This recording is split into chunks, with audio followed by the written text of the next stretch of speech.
See, in our last class, we end at the types of cost. From from economics point of view, we discussed the various types of cost. Now, in today's class, we start with cost function. As we discussed in the production function is the equation or combination of input required to convert all the input into output. Similarly, in cost function, we considered all those factors which impact the cost of a commodity, or you can say cost of producing a commodity. In this cost function, C means total cost, Q means quantity produced, T means technology, PF means price of factor, and K means capital. These are the factors which impact the total cost of any particular type of commodity. For study point of view, we classified cost function into two categories. One is short run and another is long run.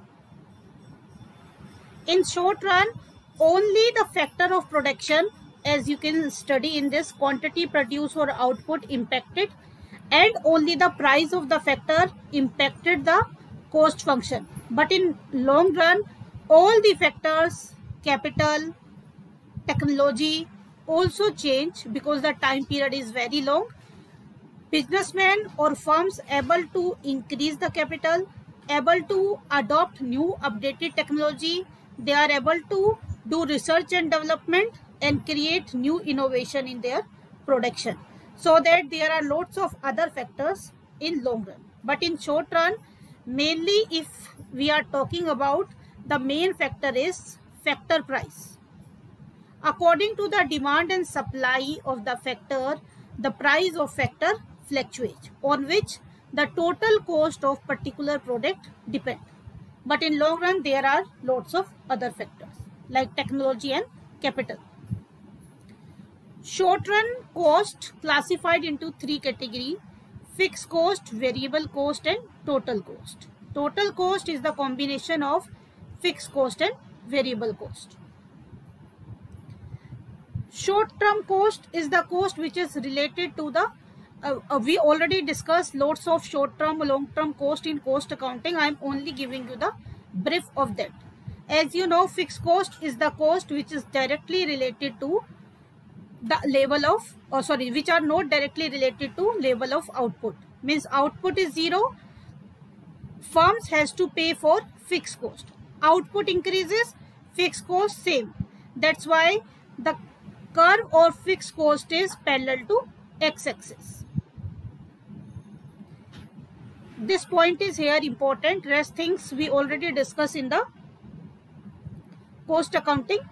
In case of firm shutdown for the some time, fixed costs are to be borne by the firm. Suppose a firm want to take the decision for shutting down a particular business.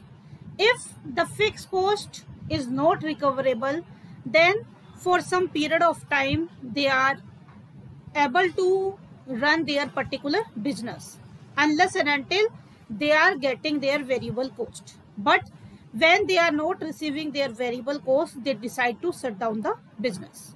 तो यहाँ पे अगर हम बात करते हैं कि shutdown के केस में, तो शटडाउन के केस में जो फिक्स कॉस्ट है वो बहुत ही इंपॉर्टेंट रोल प्ले करता है, because at the zero level or at shutting down the business, they have to pay for the fixed cost.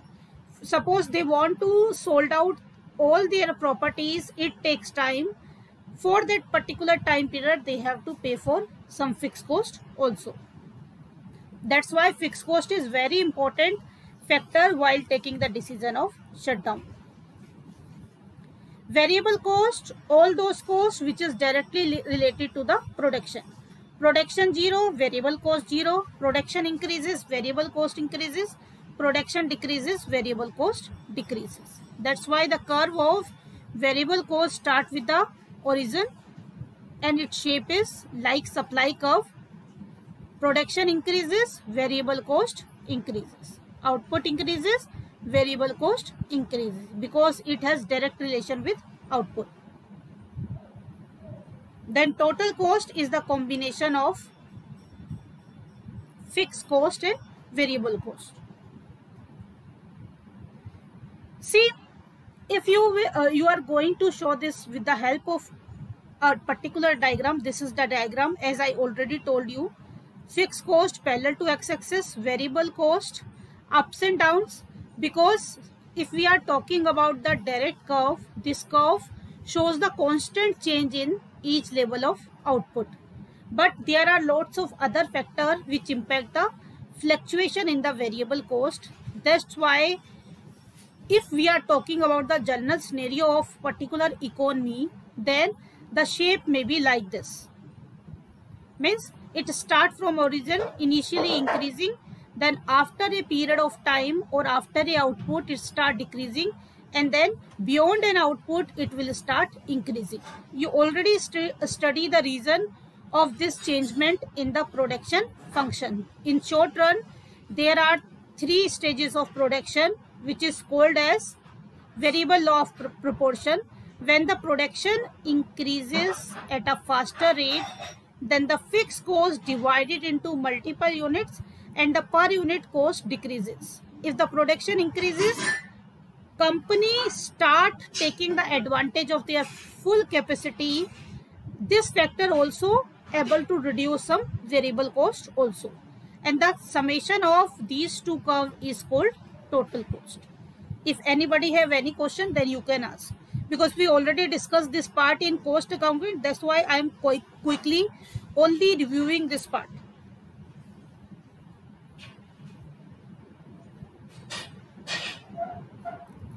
If anybody have any question, then you can ask.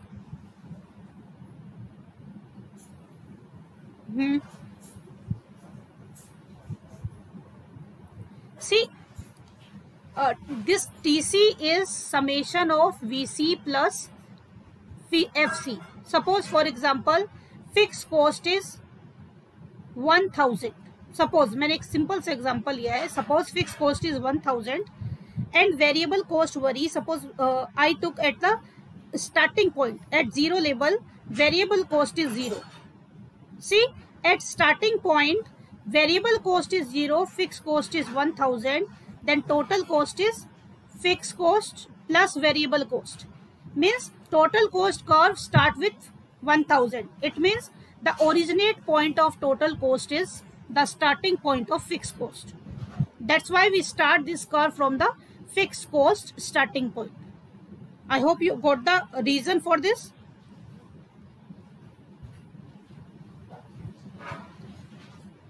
Then the short run average cost further classified into 3 categories: average fixed cost, average variable cost, and average total cost. This average cost mainly used for decision making in short term. In short term, if you are going to take any decision, that particular decision depends the behavior of these type of cost.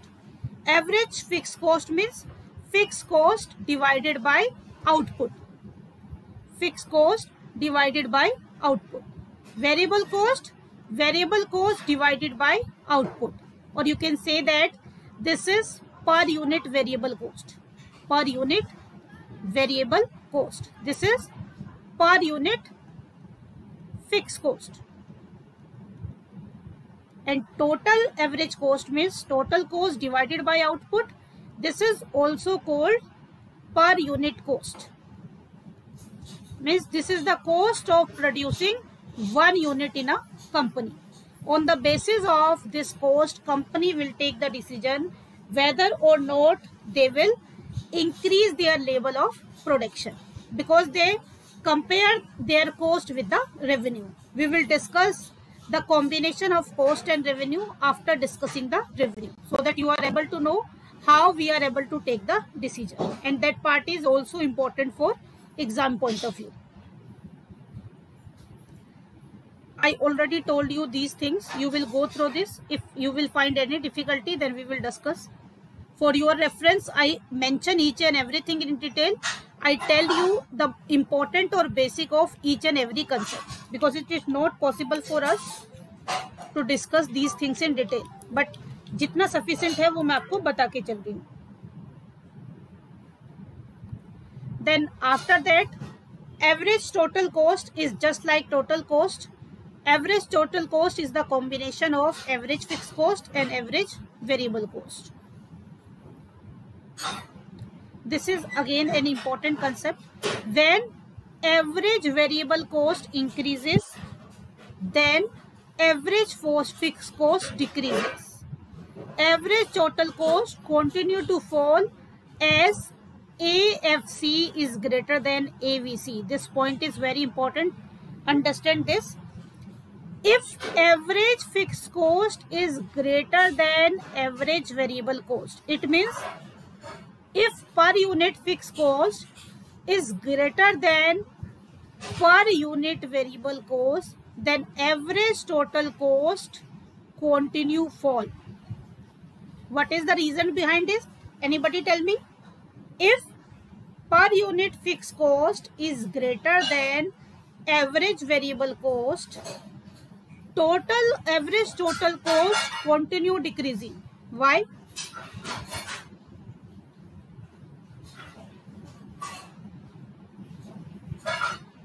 Because this is directly related with production, and average fixed cost is not directly related with production. As the production increases, fixed cost continue decreases, but it can't be zero or negative. Remember this. If the production increases, average fixed cost continue decreases, but it can't be zero or negative. Average variable cost has direct relation with output. That's why when output increases, definitely average variable cost increases. But due to increase in output, per decrease in fixed cost, decrease average total cost. ये बात clear है? When you are increasing the production, per unit cost decreases.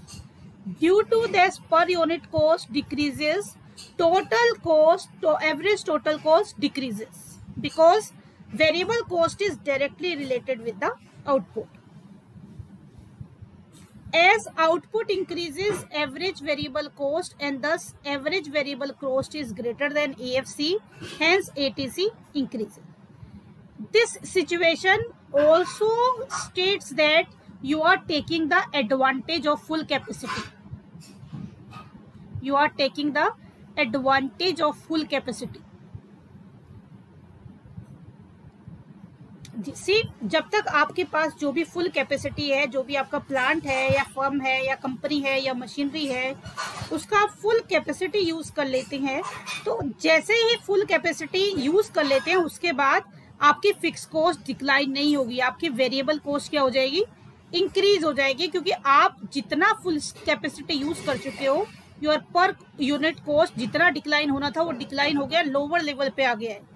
But you are continue increasing the production, then you have to pay more variable cost for maintaining that particular total cost.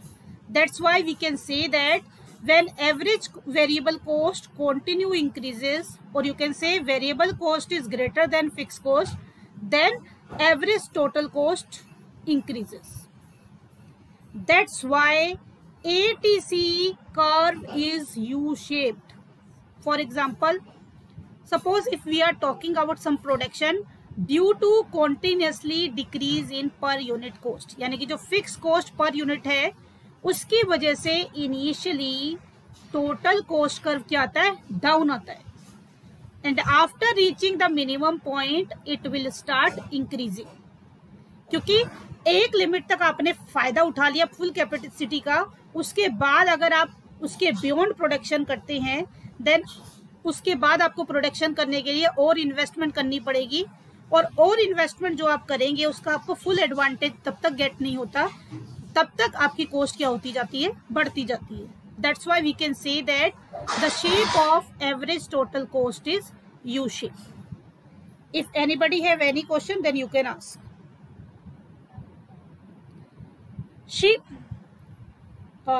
I am explaining this with the help of a data. Wait, see this table. With the help of this table, you can easily understand this. As the production increases, as you can see, average fixed cost continuously decreasing. Average variable cost continuously decreasing, but after a limit it will start increasing. Average total cost is the summation of average fixed cost and average variable cost. 33.33, then summation of this 15.63, then 10.34, summation of this 7.95, summation of this 7.27 and 7.50. As you can see, because of continued decline, faster continued decline in average fixed cost, the average total cost continuously goes on decreasing. But when we are taking the full efficiency of the particular plant, after a limit, variable costs start increasing. When variable costs start increasing, average total cost also increasing. यानी कि initially it's down, and after a point, due to variable cost increment, average total cost also increases. That's why we can say that its shape is U-shape. Means the reason behind the downward slope is decreasing average fixed cost, and the reason behind the upward sloping of average total cost is increasing variable cost. I am explaining this with the help of all those statements. I hope I am able to clear your doubt. These are the things which you have to understand and you have to set in your mind so that easily you are able to answer each type of situation. Then after that, marginal cost, as I told you, whenever you get the word marginal, whether it is related to marginal cost, marginal production, marginal revenue, it means one extra unit. If we are talking about marginal cost, means cost of producing one extra unit. Means marginal cost is TCN minus TCN minus 1, or I told you marginal cost is D upon dx of variable cost. Point to be noted. If we are discussing marginal cost in short run, all changes because of variable cost. That's why marginal cost is derivative of variable cost. And in long run, marginal cost is the derivative of total cost. Point to be noted. Because in long term, all costs are variable. That's why we can take derivative of total cost. Is this clear to all of you?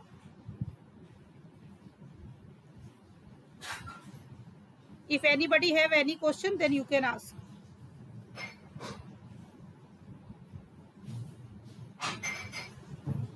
Am I properly audible to all of you? See, at marginal product, first rise reaches the maximum point, then decline. That's the marginal cost, first decline reaches minimum point, then rise.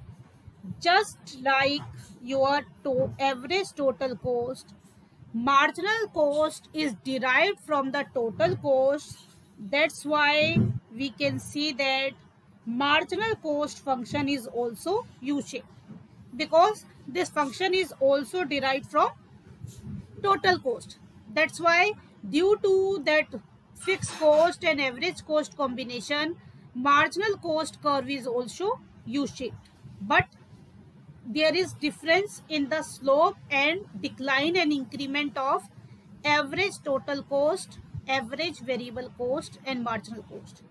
There is the vast, or you can say the rate of declining, the rate of increasing for variable cost, average variable cost and marginal cost is different. But all these three curve has U-shape under short run. Point to be noted. U-shape under short run. Here we are only talking about the short run situation of the curve. This is the shape of all the curve. Average fixed cost, as I told you, continuously decreasing, but it can't be zero or negative. It never touch x-axis. कभी भी ये x-axis को touch नहीं करेगा.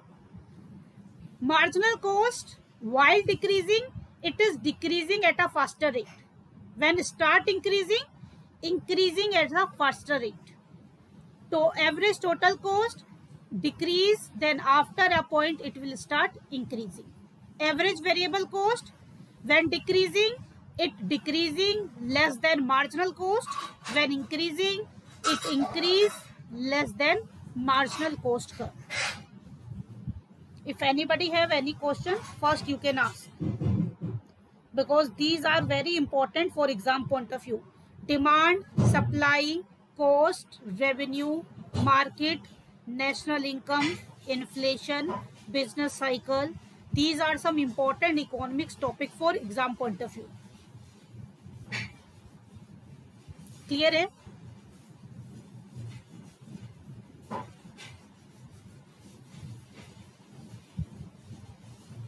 Relation between marginal cost, average cost, as I told you in the diagram, faster and lesser, these things I mention in the theoretical language. The important thing here is, for exam point of view, when marginal cost just equal average cost is neither rising nor falling. When marginal cost is equal to average cost, here average cost means total average cost, या आप बोल सकते हो इसको अलग name से भी average total cost. Whenever we are using the word average cost, it means average total cost. When marginal cost is equal to average total cost or average cost, that cost is neither rising nor falling and is at its minimum. That is the minimum point of this cost. After this particular point, when MC cuts AC, it start increasing, as you can see in the diagram. When MC cuts average total cost, this is the minimum point, and you can see for some period of time it is constant, neither increases nor decreases. When MC cuts ATC, then average total cost start increasing. This is the point. It means when MC is equal to AC, then average total cost is at its minimum point. Hence, at the bottom of U-shape, average cost MC is equal to AC is equal to minimum MC. You can say that sometime in paper you have given various situation. तो यहाँ पे situation क्या है? Marginal cost is equal to average cost, and at that point average cost is minimum. If anybody have any question, then you can ask.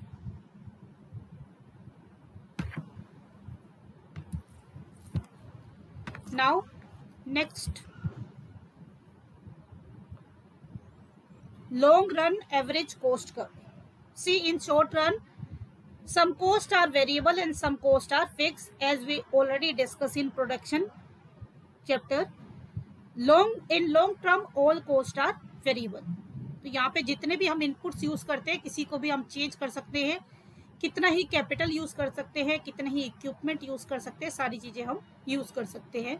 तो long run में सारी cost क्या होती है? वेरिएबल होती है. दिस इज इंपॉर्टेंट पॉइंट यहाँ पे.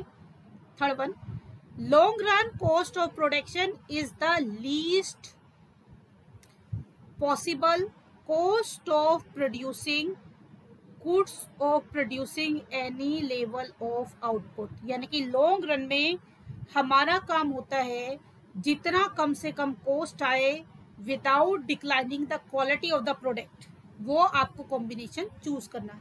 एक बार फिर से रिपीट कर रही हूँ. लॉन्ग रन में जो मिनिमम कॉस्ट होती है, उन सारी मिनिमम कॉस्ट का ऐसा कॉम्बिनेशन लेना है जिससे कि हम लंबे पीरियड तक अच्छा प्रॉफिट बनाए. यानी कि सारे फैक्टर के वेरिएबल का ऐसा कॉम्बिनेशन ले, cost of producing each unit is minimum. ये जो मिनिमम पॉइंट है, इसी की वजह से जो लॉन्ग रन कॉस्ट कर्व होता है वो कैसा होता है? Envelope shape. See, in short run you make different type of short run curve. Suppose अभी आपने देखा कि शॉर्ट रन में AC क्या होता है आपका? U shape. MC U shape. ABC U shape. Long run में हमें क्या निकालना है? ऑप्टिमम कॉम्बिनेशन निकालना है. तो हम क्या करते हैं?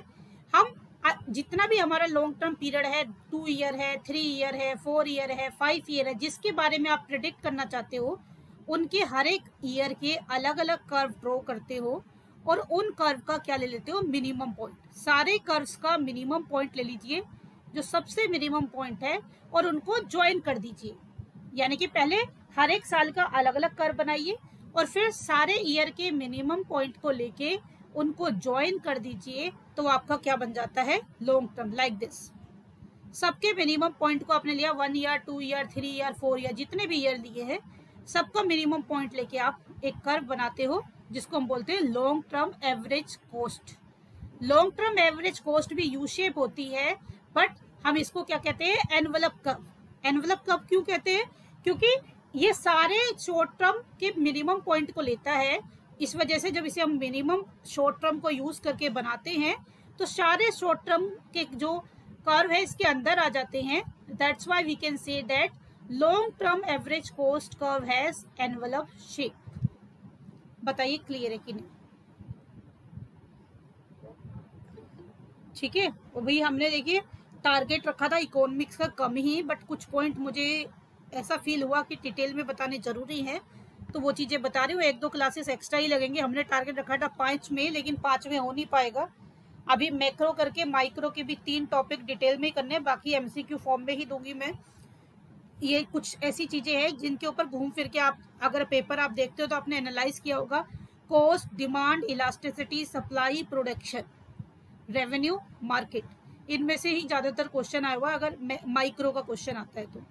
और मैक्रो में ज्यादातर क्वेश्चन आया है बिजनेस साइकिल, इन्फ्लेशन, और जो आपका balance of payment, balance of trade वाला जो करंट अकाउंट वाला फंडा होता है, और नेशनल इनकम, इनके ऊपर ज्यादातर क्वेश्चन आता है। कभी इक्का दुक्का इंडियन इकोनॉमी के ऊपर आ जाता है, लेकिन ज्यादातर इकोनॉमिक्स के क्वेश्चन जो है 90% इन्हीं टॉपिक्स के ऊपर आए हुए। हाँ, इसके बाद ये अभी तो हम माइक्रो कर रहे हैं ना, माइक्रो में पहले माइक्रो खत्म करने के बाद मैक्रो करेंगे। उसमें पहले नेशनल इनकम के बाद हम करेंगे इन्फ्लेशन के बाद हम करेंगे बिजनेस साइकिल, और फिर बैलेंस ऑफ ट्रेड, वो सारा पर्टिकुलर पोर्शन, और आरबीआई की जो पॉलिसी है, मॉनेटरी फिस्कल पॉलिसी, वो मैं आपको मैक्रो में ही कराऊंगी, क्योंकि ये सारे इंपॉर्टेंट टॉपिक है। अलग अलग उसमें टॉपिक्स में भी आएंगे, अलग अलग सब्जेक्ट है जो हमारे ग्रेजुएशन लेवल के हैं, लेकिन मैं इकोनॉमिक्स के पार्ट में इसको करा के चलूंगी, चाहे 1-2 क्लास एक्स्ट्रा लग जाए। डिस्क्रिप्शन के लिए मैंने आपको इनफ डेटा दिया हुआ है, एक बार रीड आउट जरूर करना। जो जो इंपॉर्टेंट चीज है वो मैं समझाती चल रही हूँ, पर डिस्क्रिप्शन मैंने आपको सब चीज की दी है, ताकि कोई भी पॉइंट आपका मेन छूटे नहीं।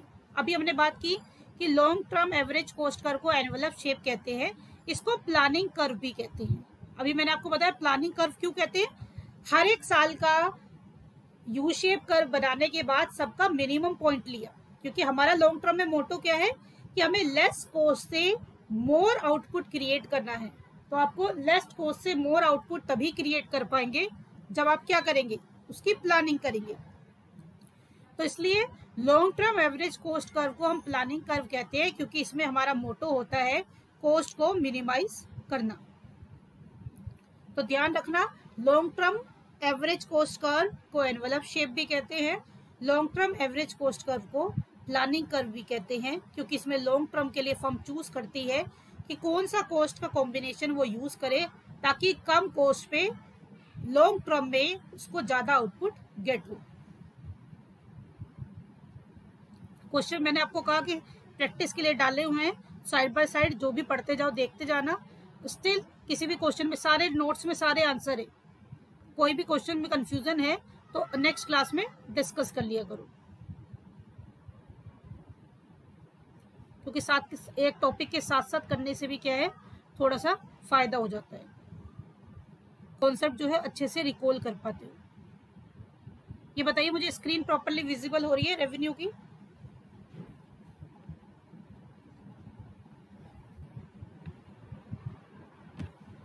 सी रेवेन्यू के कंसर्न में, रेवेन्यू भी थोड़ा सा क्विकली ही कराऊंगी मैं। रेवेन्यू आपको पता है, what ever a seller getting after selling commodity is called revenue. तो जो भी एक सेलर को किसी भी कमोडिटी को बेच के जो भी गेट होता है उसे क्या बोलते हैं, रेवेन्यू। और रेवेन्यू में से अगर हम कॉस्ट लेस कर देते तो क्या बच जाता है, गेन और प्रॉफिट। तो टोटल रेवेन्यू क्या होता है, टोटल रेवेन्यू जो भी जितने भी कमोडिटी 100, 200, 1000, 20,000, 2 लाख जितनी भी कमोडिटी सोल्ड आउट की है, उनको सोल्ड आउट करने के बाद जो भी गेट हुआ है वो क्या है, टोटल रेवेन्यू। यानी कि टोटल रेवेन्यू क्या है, प्राइस इनटू क्वांटिटी। जो भी पर यूनिट प्राइस है उसको जितनी भी क्वांटिटी सोल्ड आउट की है उससे मल्टीप्लाई कर देते हो तो वो क्या हो जाता है, total revenue.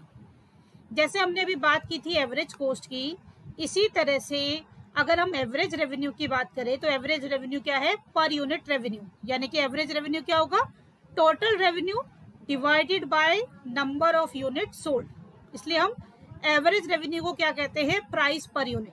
Price per unit and average revenue main the same. इसलिए अगर आपको टोटल रेवेन्यू निकालना है तो उसके लिए आप एवरेज रेवेन्यू और क्वांटिटी को भी क्या कर सकते हैं, मल्टीप्लाई। और मार्जिनल रेवेन्यू क्या होगा, revenue generating by selling 1 extra unit. अगर 10 यूनिट बेच के 100 रुपीज मिले और 11 यूनिट सोल्ड आउट करके 110 मिले तो 10 रुपीज क्या है आपका, मार्जिनल रेवेन्यू। आई होप अब मार्जिनल वाले कंसेप्ट में तो किसी को कोई डाउट नहीं रहा हो, सबको क्लियर होगा मार्जिनल वाला। सी, तो यहाँ पे हम क्या बात कर रहे हैं, मैंने आपको कहा एवरेज रेवेन्यू को हम पर यूनिट कॉस्ट कहते हैं और इसको कैलकुलेट कैसे करते हैं, total revenue divided by number of unit sold.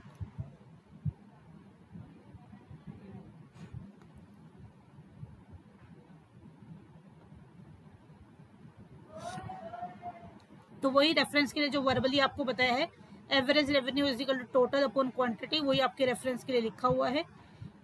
ठीक है, इसमें ज्यादा डिस्कशन की जरूरत नहीं है, जहां जहां जरूरी है वो चीजें मैं आपको बता रही हूँ। जरूरी है रिलेशनशिप। मार्जिनल रेवेन्यू का फंडा भी सेम है।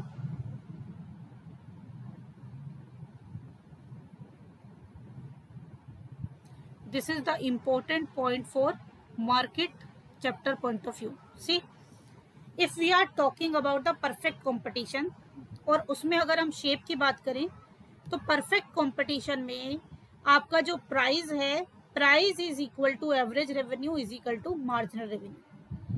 परफेक्ट कॉम्पिटिशन की कैरेक्टरिस्टिक्स हम सब अभी पढ़ेंगे मार्केट चैप्टर में। उससे पहले हर एक मार्केट में स्ट्रक्चर देख लीजिए। अगर हम बात करते हैं परफेक्ट कॉम्पिटिशन में या परफेक्ट मार्केट में, तो उसका जो कर्व है वो एक्स एक्सिस के क्या होता है, पैरेलल होता है। यानी कि इसे क्या कहेंगे, हॉरिजॉन्टल कर्व और पैरेलल टू एक्स एक्सिस। अगर आप बात करते हो मोनोपोली और मोनोपोलिस्टिक की, तो वहां पे कर्व कैसे होते हैं, डाउनवर्ड स्लोपिंग। सी,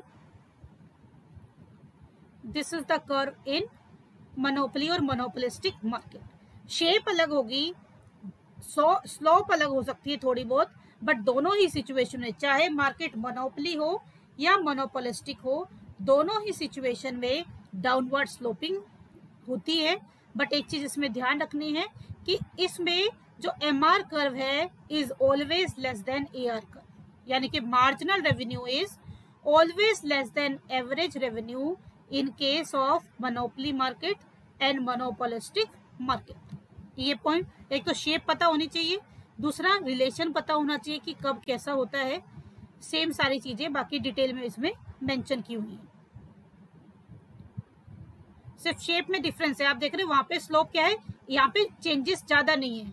ये स्लोप क्या इंडिकेट करिए, लेस चेंजेस। यानी कि अगर क्वांटिटी और कॉस्ट में फ्लक्चुएशन होता है तो ज्यादा चेंजेस नहीं आते, लेकिन मोनोपोलिस्टिक में कंपैरेटिवली ज्यादा चेंजेस आते हैं, इसलिए इसकी स्लोप क्या होती है, थोड़ी सी ज्यादा होती है। तो दोनों की शेप में सिर्फ ध्यान रखना है आपको कि दोनों की शेप में सिर्फ डिफरेंस है, बाकी दोनों सिचुएशन में होता क्या है, डाउनवर्ड स्लोपिंग। एक बार जब आपके साथ शेयर कर दूंगी मैंने साथ शेयर कर दिया है पूरा, जो लेक्चर 4 से शेयर किया था वो प्रॉपर पूरी ही स्लाइड मैंने आज वाली क्लास का भी उसमें शेयर किया हुआ है, जो आज हम पढ़ेंगे। तो आप वहां से देख सकते हैं। स्टिल कोई डाउट रहता है तो कल की क्लास में आप पूछ सकते हैं। अब यहाँ से जो और अच्छे से हमें चीजें देखनी है, क्योंकि एक बार आप देख के आओगे ना तो थोड़ा सा और अच्छे से समझ आता है। ये विजिबल तो हो रहा है ना प्रॉपरली सबको? सी, टोटल रेवेन्यू, एवरेज रेवेन्यू और मार्जिनल रेवेन्यू का भी वही रिलेशन है जैसे कि हमने कॉस्ट में क्रिएट किया था प्रोडक्शन में।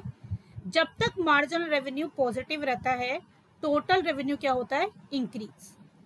मार्जिनल रेवेन्यू जब 0 होगा तो टोटल रेवेन्यू क्या होगा, मैक्सिमम। जैसे ही मार्जिनल रेवेन्यू नेगेटिव होगा टोटल रेवेन्यू क्या हो जाता है, डिक्लाइन। वही रिलेशन है। और बाकी एवरेज रेवेन्यू कभी भी ध्यान रखना है, कभी भी एक्स एक्सिस को टच नहीं करता, यानी कि एवरेज रेवेन्यू कॉन्टिन्यूसली डिक्लाइन जरूर होता है बट इट कांट बी 0 और नेगेटिव। तो यही कुछ इंपॉर्टेंट पॉइंट है जो आपको ध्यान रखने चाहिए।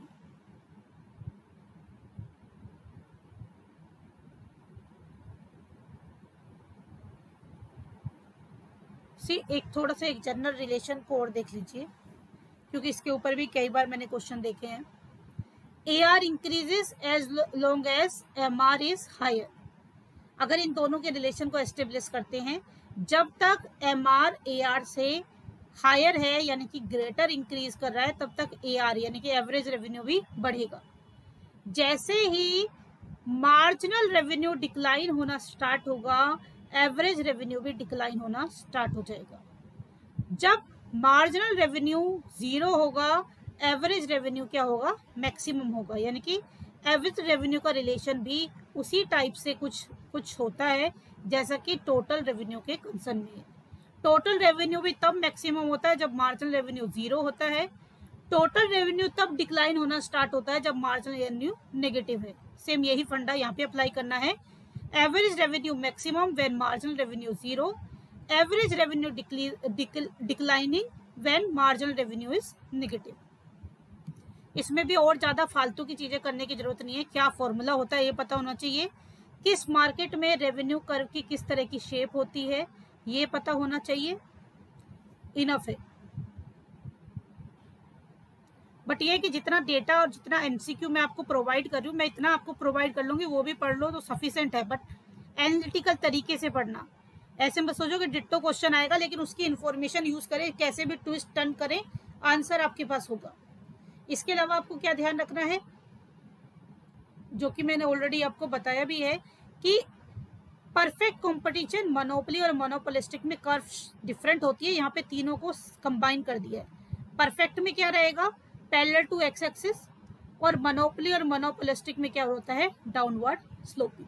तो आप कह सकते हो ये MR कर्व है और ये क्या है, AR कर्व। That's it. इससे ज्यादा आपको रखने की जरूरत नहीं क्योंकि हमें डिस्क्रिप्शन नहीं दिखना, हमें सिर्फ MCQ से मतलब है। तो ये सिर्फ शेप ध्यान रखना। ये तीनों मेमोराइज करने के लिए एक जगह सिंपल कर दी है कि भाई परफेक्ट कंपटीशन में parallel to X axis horizontal होती है, मोनोपोली और मोनोपोलिस्टिक में डाउनवर्ड स्लोपिंग होती है। साथ में क्या याद रखना है, MR is less than AR। उसके बाद क्या याद रखना है, दोनों मोनोपोली और मोनोपोलिस्टिक में स्लोप में फर्क होता है। भाई अगर मोनोपोली की बात करें तो थोड़ा स्टीपर होता है, खड़ा सा होता है, और मोनोपोलिस्टिक में थोड़ा फैला होता है क्योंकि उसमें चेंजेस ज्यादा आते हैं। This is all about revenue. कोई क्वेश्चन हो तो आप पूछ सकते हैं।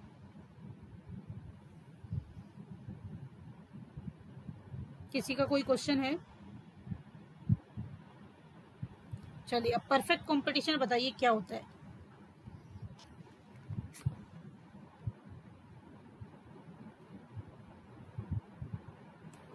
बताइए कोई, परफेक्ट कंपटीशन क्या होता है, परफेक्ट मार्केट, परफेक्ट कंपटीशन।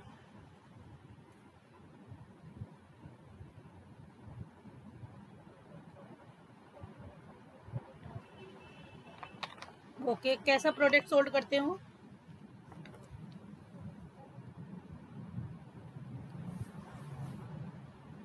यानी कि फर्म क्या होती है, प्राइस टेकर होती है। ये मैंने एक क्लास में परफेक्ट कंपटीशन तो डिटेल में ही बता दिया था, आपको याद होगा अगर। Yes, transportation cost. Transportation cost कैसी होती है परफेक्ट कंपटीशन में? 0। बस यही बातें याद रखनी है perfect competition. Large number of buyers and sellers selling homogeneous product. Firm कैसी है, प्राइस टेकर है। उसके अलावा ट्रांसपोर्टेशन कॉस्ट क्या होती है, नील होती है। उसके अलावा कर्व कैसा होता है, जो रेवेन्यू कर्व है वो पैरेलल टू एक्स एक्सिस यानी कि हॉरिजॉन्टल होता है। दैट्स इट, यही आपके लिए इंपॉर्टेंट है। इसके अलावा सिर्फ इक्विलिब्रियम का एक पॉइंट है, वो साथ में मैं बताती जाऊंगी आपको, जिसमें MR इजिकल टू MC होता है, यानी कि इक्विलिब्रियम वो स्टेट होती है जहाँ पे per unit extra marginal revenue per unit extra cost के इक्वल होता है। तो ये सिर्फ ये बातें हमें हर एक मार्केट के बारे में पढ़नी है। दूसरा, कई बार क्वेश्चन आ जाता है इनके मीनिंग को लेके, जैसे मोनोपोली है, तो मोनोपोली कहाँ से आया है? मोनोपोली है ग्रीक वर्ड है मोनो, जिसका मतलब होता है सिंगल, और पोलिन मतलब क्या होता है? सेलर्स, उनसे मिलके बना है मोनोपोली, यानी कि एक सेलर और सिंगल सेलर, उसको बोलते हैं मोनोपोली। मोनोपसोनी क्या होता है? ये मोनोपसोनी मार्केट सुना है किसी ने?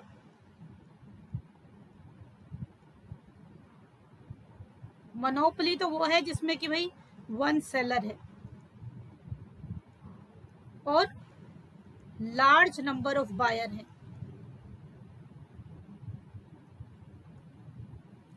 मोनोपसोनी क्या होता है? सुना है मोनोपसोनी वर्ड कहीं? मोनोपसोनी मैंने भी जब यूजीसी नेट की तैयारी करी थी तब पता चला था ऐसा कुछ होता है, क्योंकि स्कूल कॉलेज में तो कहीं सुना ही नहीं। मोनोपसोनी होता है वन बायर, वन बायर। ये एक अनरियलिस्टिक सिचुएशन है, लेकिन एग्जाम में तो कहीं भी क्वेश्चन आ सकता है। One buyer and large number of seller.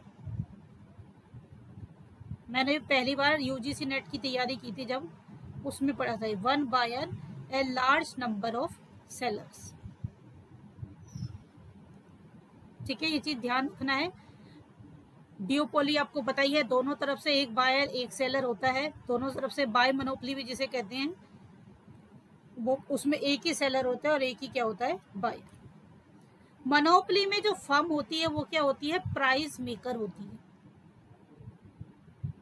यानी कि फर्म अपने प्रोडक्ट का प्राइस खुद डिसाइड करती है। उसके प्रोडक्ट का कोई भी क्लोज सब्स्टिट्यूट मार्केट में अवेलेबल नहीं होता। सब्स्टिट्यूट हो सकता है, लेकिन बिल्कुल उसके जैसा प्रोडक्ट यानी क्लोज सब्स्टिट्यूट अवेलेबल नहीं होता है। कोई मुझे एग्जांपल दे सकता है सब्स्टिट्यूट और क्लोज सब्स्टिट्यूट का? क्या डिफरेंस है? हाँ जी, क्या क्लोज सब्स्टिट्यूट और सब्स्टिट्यूट में क्या डिफरेंस है? कोई एग्जांपल लेके बता सकते हो? अभी अभी अभी आ रही है सही?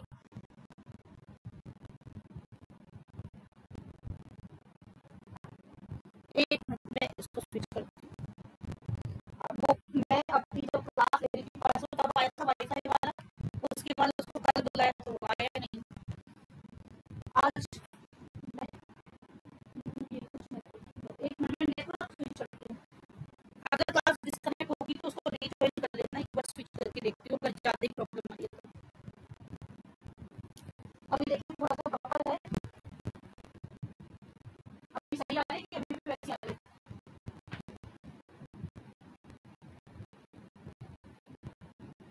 हाँ, ये थोड़ा नेटवर्क का है कि हमारे यहाँ से तो कुछ हमने कुछ चीज किया नहीं सकते। दूसरा वाईफाई डिस्चार्ज करा हुआ है।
अभी बताइए, थोड़ा आवाज सही है, पहले से बेटर है? ओके ओके, स्क्रीन डिस्प्ले हो रही है? ओके,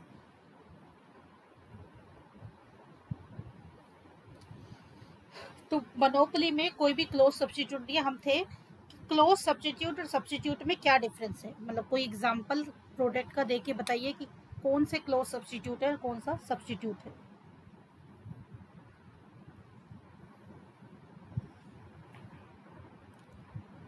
बताइए, कोई एग्जांपल दीजिए सब्स्टिट्यूट और क्लोज सब्स्टिट्यूट का, जिससे कि डिफरेंशिएट कर पाए हम कि सब्स्टिट्यूट और क्लोज सब्स्टिट्यूट में क्या डिफरेंस है। क्योंकि मैंने वर्ड यूज किया है, मोनोपोली में कोई भी क्लोज सब्स्टिट्यूट नहीं होता।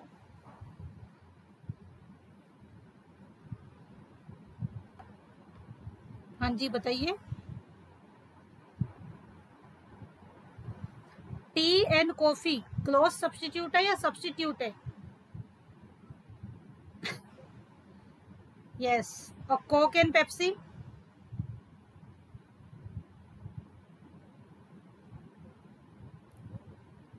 Coke and Pepsi close substitute. अब आप पेप्सोडेंट यूज कर रहे हो और दंत कांति यूज कर रहे हो, क्या होंगे? सब्स्टिट्यूट और क्लोज सब्स्टिट्यूट?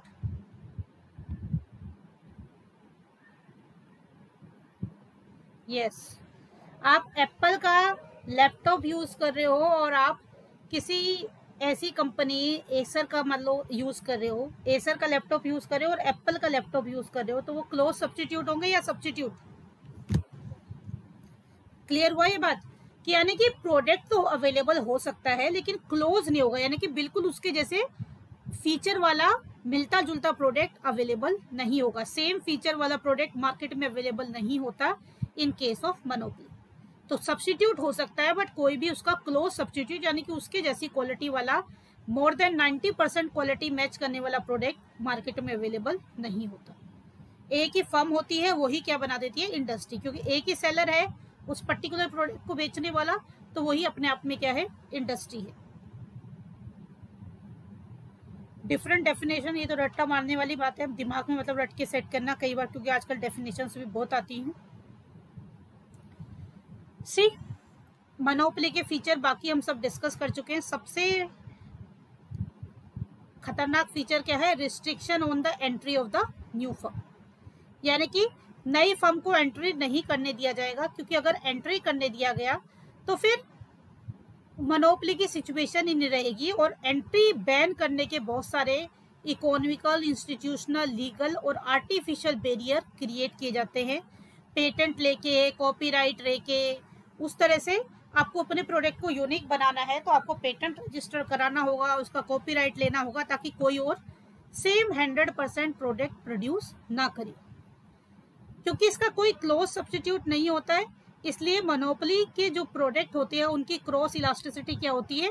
0 होती है और प्राइस इलास्टिसिटी लेस देन 1 होती है। फर्म प्राइस मेकर होती है। कोई मुझे बताएगा प्राइस इलास्टिसिटी लेस देन 1 का क्या मतलब है? मोनोपोली में प्राइस इलास्टिसिटी लेस देन 1 होती है, इसका क्या मीनिंग हुआ?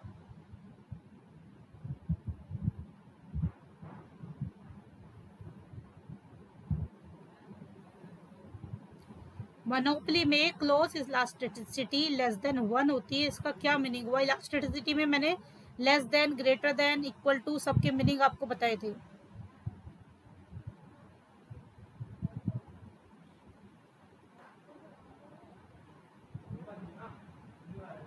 हाँ जी, यानी कि लेस देन 1 का मतलब क्या हुआ?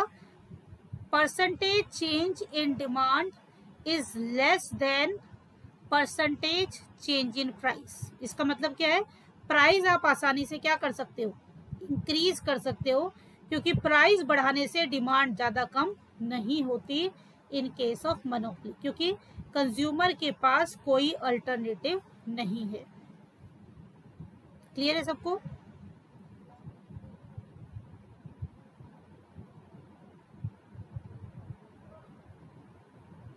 प्राइस क्रॉस के सिर्फ आपको वो बताया कि क्या प्रोसेस होता है, कैसे निकालते हैं।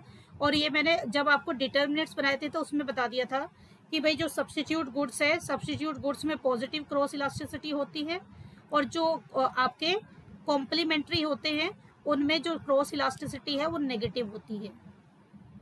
ये मतलब जो इम्पोर्टेंट चीज है वो बताइए, बाकी आपको नोट्स दिया था। स्टिल एक बार पढ़ लेना, नहीं समझ आएगा दोबारा मैं बता दूंगी। डिग्री ऑफ इलास्टिसिटी और ये basic income elasticity, price elasticity, उसका मैंने आपको बेसिक जो इम्पोर्टेंट चीजें हैं वो ही सिर्फ बताई। तभी मैं कह रही हूँ कि जो मटेरियल सेंड करती हूँ ना, साइड बाय साइड पढ़ते जाइए जितना हो सकता है टाइम निकाल के, ताकि एटलीस्ट आपका जो डाउट है उनको साइड बाय साइड आप क्लियर करते जाओ। अब हमने बात की कि भाई मोनोपोली में बैरियर्स क्रिएट किए जाते हैं, तो बैरियर्स यानी कि एंट्री को रिस्ट्रिक्ट किया जाता है। तो कौन कौन से तरीके हैं जिनसे एंट्री रिस्ट्रिक्ट की जा सकती है? सबसे बड़ा तरीका है लीगल रिस्ट्रिक्शन, जैसे फ्रेंचाइजी लेके आप देखते हो आजकल डीपीएस और मैकडी, पिज्जा हट इतने दुनिया भर के खुले हुए हैं। क्या ये एक ही ओनर के हैं? सबने क्या लिया हुआ है? फ्रेंचाइजी ली हुई है, यानी कि एक कंपनी का नाम इस्तेमाल कर रहे हैं। तो उसने एक क्वालिटी को रजिस्टर करा दिया, उसका पेटेंट ले लिया, और किसी और को अगर उस नाम को यूज करना है तो उसी कंपनी से क्या लेना पड़ेगा? फ्रेंचाइजी। यानी कि वो काम अपना कर रहे हैं, लेकिन अपना काम करने के लिए अगर उसको किसी को मैकडी नाम रखना है तो उसके बदले में उन्हें मैकडी वालों को, डीपीएस वालों को, पिज्जा हट वालों को, बाटा वालों को, जो भी उसके नाम से शोरूम खोलेंगे उनको पैसा देना पड़ेगा। तो एक तरह से उन्होंने क्या किया? मोनोपोली क्रिएट कर दी। हाँ जी,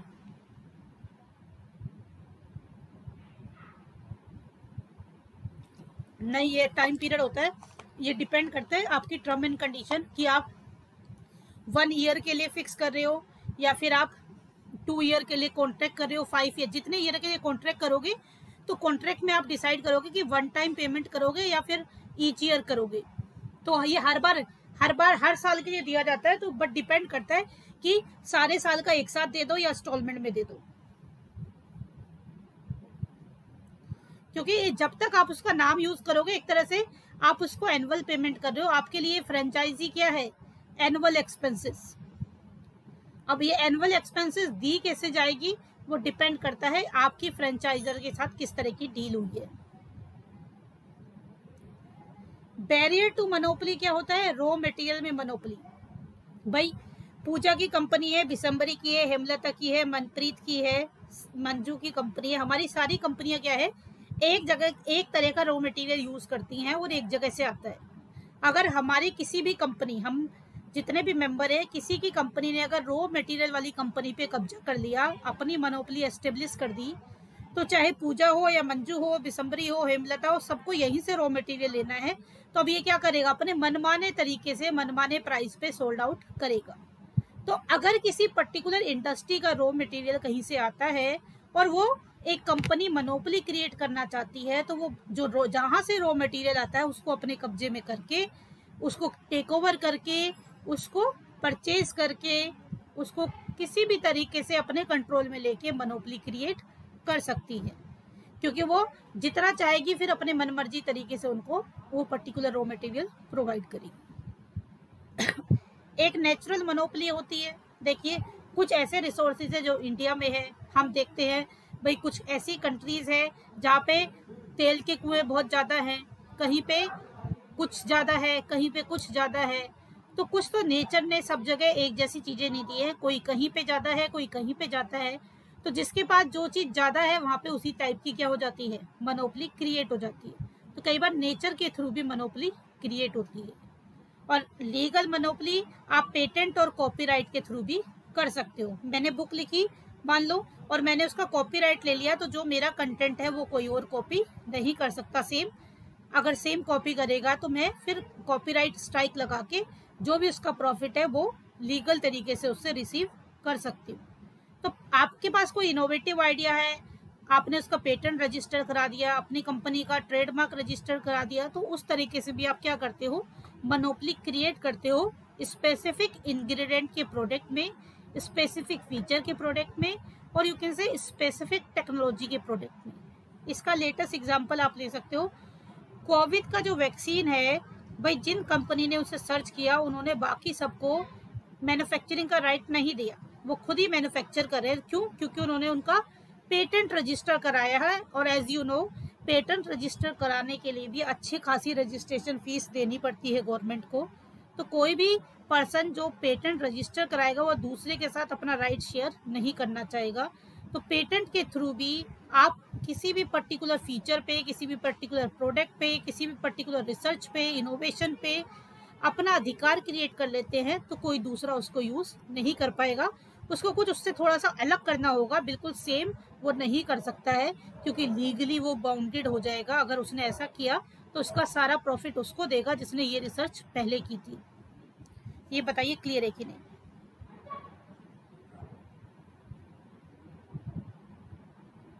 समझ आ रहा है? ज्यादा तो नहीं हो रहा है?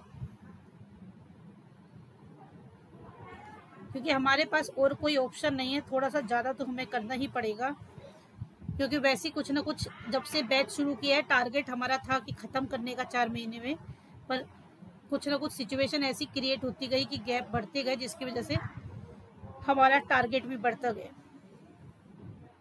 ये सारी चीज़ें मैंने डिटेल में भी मेंशन की हुई हैं, आप पर्टिकुलरली अपनी नॉलेज के लिए इनको रीड आउट कर सकते हो। कोई दिक्कत आती है वो पूछ सकते हो। जो चीज़ मेन है वो सारी मैं आपको बता के चल रही हूँ, और प्रोवाइड आपको सारी चीज़ें कर रही हूँ कि आपको कुछ बुक से भी ना देखना पड़े, आपके पास सारा सफिशिएंट डेटा होगा। मोनोपोली में ये वाला पॉइंट भी थोड़ा सा ध्यान रखना है। ये भी इलास्टिसिटी और मोनोपोली का कॉम्बिनेशन है। ये पहले ही बता दिया आपको, MR AR डाउनवर्ड स्लोपिंग होता है। एक कर्व पे आपको इलास्टिसिटी का बता रखा है। सेंटर पे जो इलास्टिसिटी होती है वो 1 होती है, यानी कि जब इलास्टिसिटी 1 है तो टोटल रेवेन्यू क्या होता है? मैक्सिमम।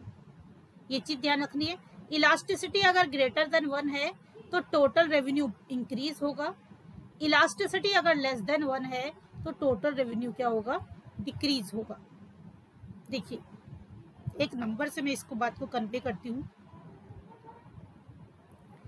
प्राइस है 10, क्वांटिटी डिमांडेड है सपोज 50, इलास्टिसिटी कह रहा है लेस देन 1, सपोज इलास्टिसिटी है 0.75। अब आपसे ये पूछ रहे हैं कि भाई टोटल रेवेन्यू क्या होगा अगर इलास्टिसिटी लेस देन 1 है। टोटल रेवेन्यू क्या होता है? Price into quantity. और यहाँ पे सपोज प्राइस क्या है, हमें इंक्रीज कर देते हैं, क्योंकि लेस देन 1 है तो मैं क्या कर रही हूँ? प्राइस को चलो डिक्रीज कर देती हूँ। इस सिचुएशन में मुझे क्वांटिटी कैलकुलेट करके बता सकता है कोई क्या होगी? मैंने आपको दिया है इलास्टिसिटी 0.75, प्राइस 10 है तो क्वांटिटी डिमांडेड 50 है, प्राइस 8 है तो क्वांटिटी क्या होगी, और फिर क्या निकालना है दोनों सिचुएशन में? रेवेन्यू। तो ईपी का क्या फॉर्मूला है अगर आपको ध्यान हो तो?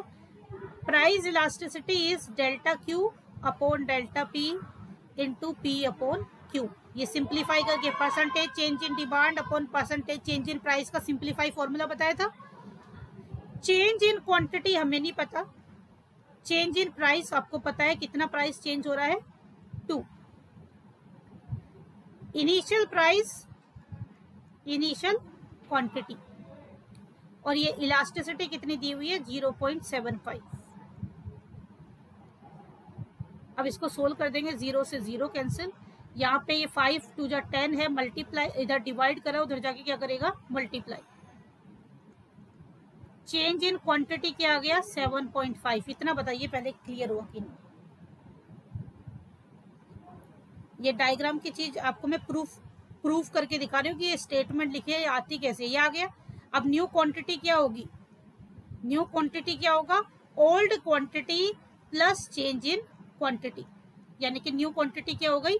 57.5। अब देखिए रेवेन्यू करके निकाल के देखिए दोनों सिचुएशन में। सिर्फ मैं ये प्रूफ करके दिखा रही हूँ तो आपको कैलकुलेटर पे कैलकुलेशन दिखा रही हूँ। कैलकुलेटर शो हो रहा है मेरा। अब पहली सिचुएशन क्या है? प्राइस है 10 और क्वांटिटी है 50, तो रेवेन्यू क्या हो गया? प्राइस इंटू क्वांटिटी, यानी कि 500। दूसरी सिचुएशन में प्राइस है 8 और क्वांटिटी कितनी है? 57 0.5, तो कितना आ गया 460। अब ध्यान देखिए, पहली सिचुएशन में आपका जो रेवेन्यू आ रहा है, total revenue is equal to price into quantity यानी कि 500, और दूसरी सिचुएशन में क्या आ रहा है 460। अब मैंने क्या लिखा है, अगर इलास्टिसिटी लेस देन 1 है तो टोटल रेवेन्यू घटेगा, अगर इलास्टिसिटी लेस देन 1 है तो टोटल रेवेन्यू डिक्रीज होगा। ये बात समझ आ रही है कि ये मैं आपको प्रूफ करके दिखा रही हूँ। ये आपको तो स्टेटमेंट ही लर्न करनी है, लेकिन हर एक स्टेटमेंट डेरिवेशन से आती है, इसलिए अगर आपको डिटेल में पता है तो थोड़ा सा समझने में थोड़ा सा आसानी रहती है कि ये चीज क्या है। ये बताइए क्लियर हुआ कि नहीं, कि अगर इलास्टिसिटी लेस देन 1 है तो प्राइस कम होने से क्वांटिटी इतनी ज्यादा नहीं बढ़ती है, जिससे टोटल रेवेन्यू क्या हो जाता है, डिक्रीज हो जाता है। इलास्टिसिटी अगर 1 होती है तो टोटल रेवेन्यू मैक्सिमम होता है, क्योंकि बराबर चेंजेस आते हैं दोनों में, क्वांटिटी में और प्राइस में। ग्रेटर देन 1 है तो प्राइस से ज्यादा क्वांटिटी इंक्रीज होती है, इसलिए टोटल रेवेन्यू क्या होता है, इंक्रीज होता है। Is this clear to all of you? आगे बढ़े, किसी का कोई क्वेश्चन हो तो पूछ लीजिए।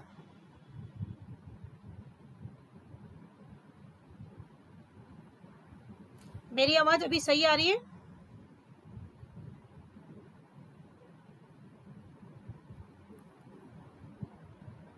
रिलेशन में पहले ही सारा बता चुकी हूँ, सेम चीजें रिपीट हो रही हैं, बस ये कंडीशन ऑफ इक्विलिब्रियम ध्यान रखना। चाहे मोनोपोली हो या मोनोपोलिस्टिक हो, आगे बताऊंगी, लेकिन मैं साथ में ही बता के चल रही हूँ, सब में कंडीशन सेम है। मोनोपोली हो, मोनोपोलिस्टिक हो या परफेक्ट कंपटीशन हो। ओलिगोपोली को छोड़ के,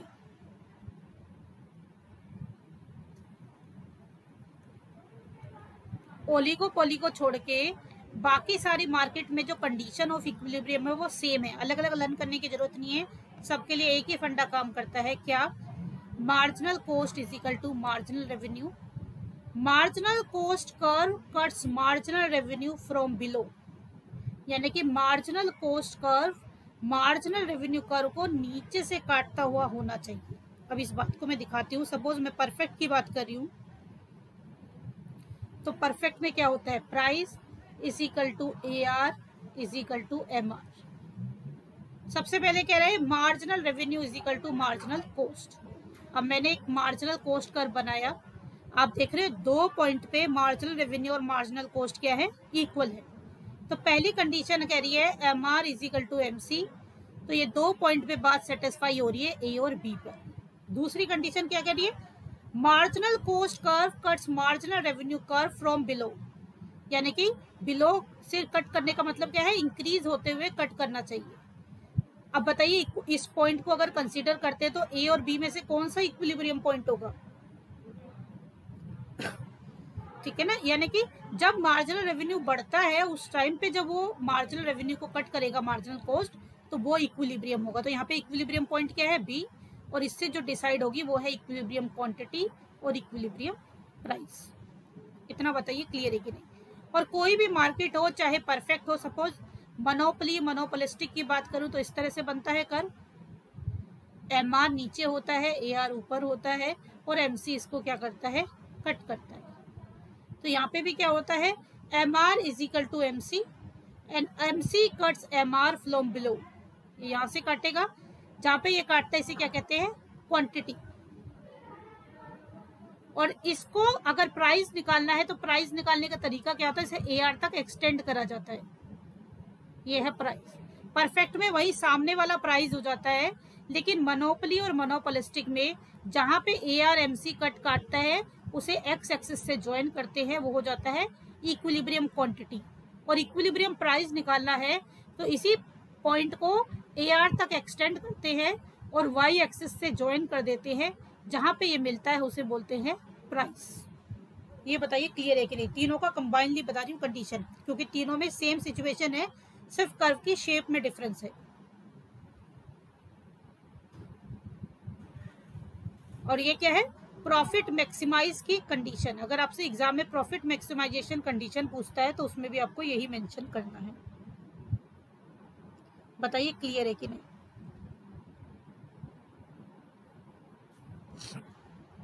ये डिटेल में भी मैंने आगे मेंशन किया हुआ है। ये चीज भी मैं आपको एक दिन पूछा था, आप में से किसी ने डाउट, तब ये बता चुकी थी कि चाहे मोनोपोली हो, चाहे मोनोपोलिस्टिक हो, चाहे ओलिगो परफेक्ट कंपटीशन, तीनों में शॉर्ट रन की सिचुएशन सेम है। यानी कि शॉर्ट रन में सुपर नॉर्मल प्रॉफिट भी होता है, नॉर्मल प्रॉफिट भी होता है, लॉसेस भी होता है। यानी कि चाहे मोनोपोली हो, चाहे मोनोपोलिस्टिक हो, चाहे आपका परफेक्ट कंपटीशन हो, शॉर्ट टर्म की सिचुएशन सेम रहती हैं। और सुपर नॉर्मल प्रॉफिट कब होता है? जब एवरेज रेवेन्यू एवरेज कॉस्ट से ज़्यादा होगा। एवरेज रेवेन्यू एवरेज कॉस्ट के इक्वल होगा तो नॉर्मल प्रॉफिट, और when average revenue is less than average cost तो वो क्या होता है? लॉस। लेकिन तीनों तरह की मार्केट में, ओलिगोपोली को छोड़ के तीनों तरह की मार्केट में शॉर्ट टर्म में तीनों ही सिचुएशन अवेलेबल होती है। तीनों की सिचुएशन सिर्फ लॉन्ग रन में चेंज होगी। ये सारी चीजें डायग्राम के थ्रू बताई हुई है, सिर्फ ये आपके रेफरेंस के लिए, क्योंकि हम डिस्क्रिप्शन में नहीं जा रहे हैं। तो डिस्क्रिप्शन में वो नहीं है, जो आपको पॉइंट मैंने अभी पीछे बता दिया उतना ही आप ध्यान रख सकते हो कि जहाँ पे एमसी और एमआर एक दूसरे को काटते हैं वहां से क्वांटिटी डिसाइड होती है। ध्यान से देखिएगा, जहाँ पे एमसी और एमआर एक दूसरे को काटते हैं वहां पे क्वांटिटी डिसाइड होती है। इसको एआर तक एक्सटेंड करते हैं तो ये प्राइस बन जाता है। अगर कॉस्ट निकालनी है तो कॉस्ट के लिए एवरेज कॉस्ट कर्व बनाते हैं। इस लाइन को, जो हमने लाइन बनाई थी इक्विलिब्रियम की, इस लाइन को जहाँ पे एवरेज कॉस्ट कर्व काटेगा वो बन जाती है उसकी कॉस्ट। यानी कि ये है कॉस्ट और ये है प्राइस, यानी कि रेवेन्यू।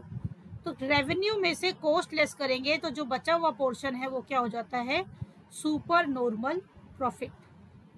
सिर्फ लैंग्वेज ध्यान रखो क्योंकि डायग्राम वहां पे नहीं आता एग्जाम में, वो पीजीटी इकोनॉमिक्स में ज्यादा डिटेल में पूछेंगे। सिर्फ आपको इक्विलिब्रियम की कंडीशन ये पूछ सकते हैं, प्राइस कैसे कैलकुलेट होता है। जैसे मैंने आपको कहा कि इसको एक्सटेंड कर देते हैं ईयर तक प्राइस कैलकुलेट करने के लिए। इक्विलिब्रियम क्वांटिटी कहाँ कैलकुलेट होती है? जहाँ पे एमसी एमआर को कट करती है उसको एक्स एक्सिस से ज्वाइन करते हैं, वो हो जाती है इक्विलिब्रियम क्वांटिटी। अगर हम नॉर्मल की बात करें तो नॉर्मल में जो एसी कर्व है बिल्कुल इसके ऊपर, आप देख रहे हो, दोनों को ध्यान से देखना। सुपर प्रॉफिट में बाकी सारी कंडीशन सेम रहती है। सुपर प्रॉफिट में जो एसी है वो नीचे से काटता है। नॉर्मल प्रॉफिट में जो एवरेज कॉस्ट है बिल्कुल जो प्राइस लाइन है वहीं पे टच करेगा। ये फंडा सेम है, जहाँ पे एमसी एमआर को काटेंगी उसको ज्वाइन कर दोगे आप, ये क्वांटिटी है, उसको ऊपर एक्सटेंड करोगे ये प्राइस हो जाएगा। As I told you, normal profit जो है कॉस्ट का हिस्सा ही होता है, इसलिए average cost curve normal situation में बिल्कुल आपकी प्राइस वाले पॉइंट को काट के जाता है। इसको बोलते हैं नॉर्मल प्रॉफिट, क्योंकि नॉर्मल प्रॉफिट का मतलब है कि ऑर्गेनाइजेशन जो है इसे कॉस्ट में ही कंसीडर करके रखती है, जो कि बिजनेस को रन करने के लिए जरूरी है। और इससे आपको एक आइडिया और लग जाएगा कि नॉर्मल लॉस में क्या आ जाएगा नीचे। देखिए एक बार फिर से रिपीट कर रही हूँ, सारी चीजें सेम है, सिर्फ हर सिचुएशन में एसी चेंज होता है। अगर सुपर नॉर्मल प्रॉफिट है तो एसी नीचे काटेगा प्राइस लाइन से नीचे। अगर नॉर्मल प्रॉफिट है तो एसी बिल्कुल प्राइस लाइन के ऊपर काटेगा। अगर लॉस है तो एसी प्राइस लाइन से बहुत ऊपर काटेगा। यानी कि अगर मैं इसको, क्योंकि बने हुए डायग्राम में नहीं समझ आ रहा हो तो थोड़ा सा बना देती हूँ उसको मैं।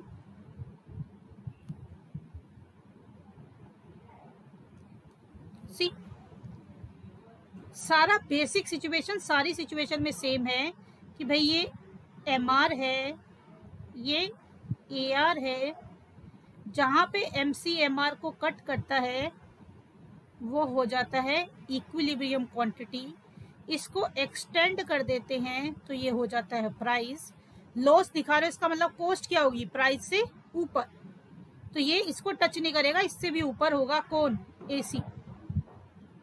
और इसको लाइन को एक्सटेंड करेंगे एसी तक, ये हो गई कॉस्ट।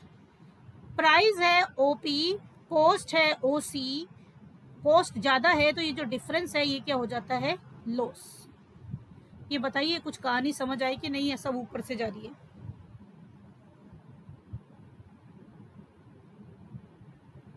आया कुछ समझ? आवाज सही आ रही है मेरी? धीरे हो गए क्या, ज्यादा हो गया क्या बर्डन?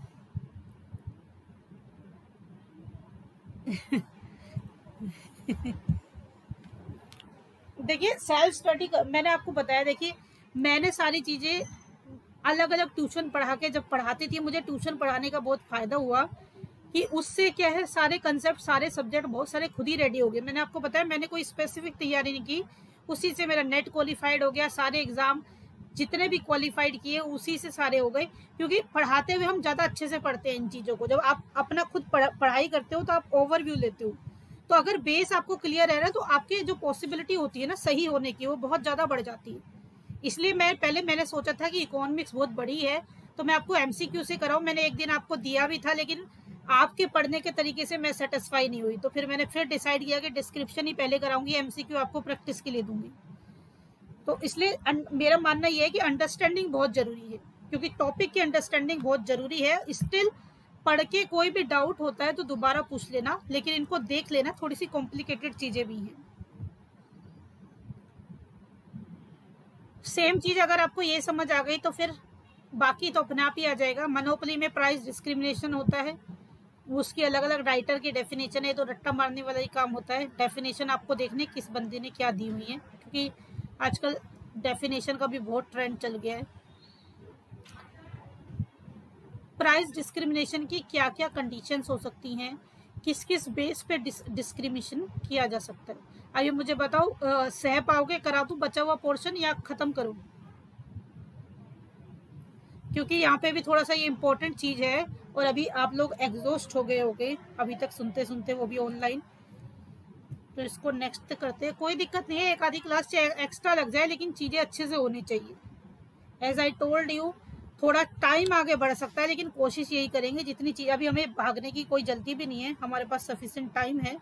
जो चीजें आसान होंगी उसमें मैं भागूंगी, बीएसटी में भागूंगी, मैं एचआरएम में भागूंगी, मार्केटिंग में भागूंगी, उसमें तो ज्यादा काम आपको दूंगी, मैं समझाने वाला मेन काम करूंगी सिर्फ।